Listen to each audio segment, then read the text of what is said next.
지규현 부장판사가 오늘 자신을 상대로 제기된 이 접대 의혹을 오늘 오전에 정면으로 반박하는 입장을 밝혔고요.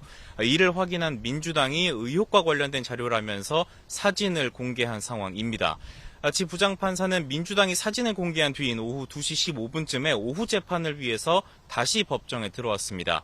하지만 오전과는 다르게 별다른 입장 없이 곧장 재판을 시작을 했습니다.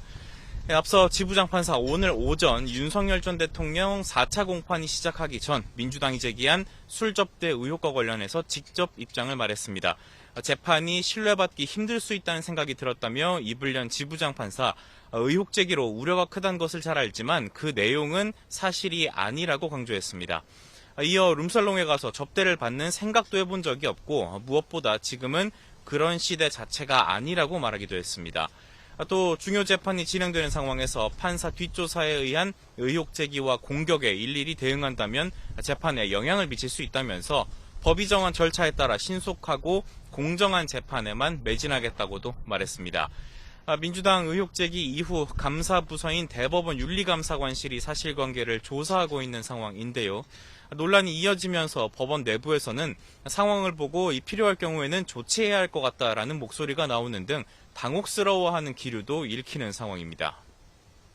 윤 전 대통령 내란 우두머리 혐의 4차 공판 출석을 위해서 오늘 오전 10시쯤에 서울중앙지법에 도착을 했습니다. 차에서 내려 법원으로 직접 걸어 들어갔는데요. 취재진이 비상계엄에 대해 사과할 생각이 없는지 또 국민에게 할 말은 없는지 등을 물었지만 묵묵부답이었습니다. 오전 재판이 끝난 뒤에도 기자들이 국민의힘 탈당 관련 입장 등을 물었는데 답하지 않거나 변호인인 윤갑근 변호사에게 답을 미루는 모습이었습니다.